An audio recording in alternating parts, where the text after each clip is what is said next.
சரி அவங்கள ஏன் இங்கே வர வைக்கிறான்ற ரீசனே நம்மளுக்கு முதல்ல புரியல. அதே மாரி இன்சிடென்ட் ஆன ஆன ஸ்பாட்ல அங்கேருந்து கிளம்பிட்டாரு. பதட்டத்திலயோ, பயத்திலயோ எதனால கிளம்புனாருன்னு தெரிஞ்சிருக்காது. இது ஒரு தற்செயலா நடந்த சம்பவமா கூட இருக்கலாம்.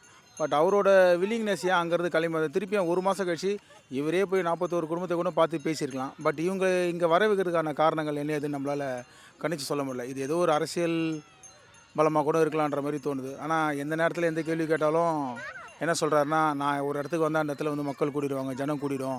அதனால தான் நான் அந்த இடத்துல இருக்க மாட்றேன்.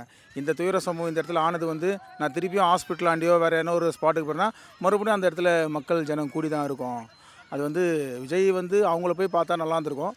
மக்கள் தேடி வந்து இவங்கள பார்க்க வந்தது வந்து நல்லதா படல. இதுவரைக்கும் நடந்த எல்லா மாநாட்டிலயும் விஜயோட கட்சி அறிமுகத்திலயும் வந்து அவர் வந்து எந்த இடத்துலயும் வந்து ஏடிஎம்கே அகைன்ஸ்ட் பண்ணி பேசல. ஆனா பிஜேபி அகைன்ஸ்ட் பண்ணி பேசியிருக்காரு. டிஎம்கே ரொம்ப அகைன்ஸ்ட் பண்ணி பேசியிருக்காரு. இந்த தருணத்தில வந்து இப்போ இந்த ஒரு சம்பவத்தால பிஜேபி தான் அவருக்கு சப்போர்ட் பண்றன்ற மாரியும் நம்மளுக்கு சில தகவல்கள் பொதுப்படையா மக்கள் மத்தியில பேசப்படுறாங்க. ஸோ அந்த தருணத்தில அவர் வந்து கண்டிப்பா வந்து கூட்டணிக்கு போறதுக்கான வாய்ப்பும் இருக்குன்ற மாரி தான் தோணுது.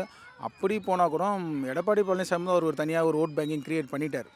இப்போ விஜய் வந்து ஒரு கூட்டணி காமிச்சு, ஒரு மாஸ் காமிச்சாகட்டும், ஒரு வோட் பேங்கிங் இருந்தாலும், அவர்கிட்ட ஒரு தனி வோட் பேங்கிங் இருக்கு. கம்பல்சரி வந்து இபிஎஸ் தான் வந்து எடப்பாடி பழனிசாமி தான் வந்து சிஎம் கேண்டிடேட்டா அறிவிப்பாங்க. கரூர் துயர சம்பவத்தால் விஜயோட வாக்கு வங்கி அதிகரிக்குமா குறையுமா வரப்போகிற தேர்தலில்? அவருக்கு வந்து வாக்கு வங்கி வந்து அதிகரிக்கிறதுக்கான வாய்ப்புகள் குறைவு தான்.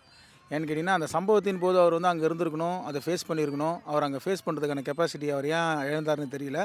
பட் ஆனா, இனிஷியல்ல அந்த ஃபர்ஸ்ட் மாநாட்டிலேயே ஒரு நல்ல ஒரு மாஸ் கிரியேஷன் காமிச்சாரு. செகண்ட் மாநாட்டிலும் ஒரு நல்ல மாஸ் கிரியேஷன் காமிச்சாரு. மாஸ் கிரியேஷன் மாரி காட்டுற அளவுக்கு வந்து அவரோட ஆக்சுவலா ரசிகர் கூட்டமா இருக்கட்டும், இல்ல கட்சி மேல இருக்கிற ஒரு பற்றோடு எல்லாருமா வரவங்களா கூட இருக்கட்டும். கண்டிப்பா அவர் நின்னு வந்து அந்த இடத்த ஃபேஸ் பண்ணி அவரோட வோட் பேங்கே அவர் கிரியேட் பண்ணியிருக்கணும். பட் ஆனா, அவர் அந்த இடத்துல ஃபேஸ் பண்ணல. மத்தபடி இப்போ மத்த அரசியல் மாரி வந்து களத்தில யாரும் நிக்காம போவாங்களான்ற கருத்து கணிப்புல வந்து 1 1/2 மாசமா வந்து இன்னும் தலையே காட்டாம இருக்கிறாரு. மேபி இந்த துயர சம்பவத்த எதிர்த்து வந்து செஞ்சாருன்னா, அவரோட வோட் பேங்கிங் வந்து கண்டிப்பா இன்க்ரீஸ் ஆகும். இப்போ இன்றைய கணக்கு பிரகாரம் ஒரு 1 1/2 மாசம் கழிச்சு தான் மக்கள சந்திக்க போறாரு. இருந்த வோட் பேங்கிங் வந்து அட்லீஸ்ட் ஒரு 10% கம்மியா தான் இருக்கும். அவருக்கு இருந்த ஒரு பெர்சன்டேஜ்லேருந்து அட்லீஸ்ட் ஒரு 10 to 20% கம்மியா தான் சார் ஆயிருக்கும்.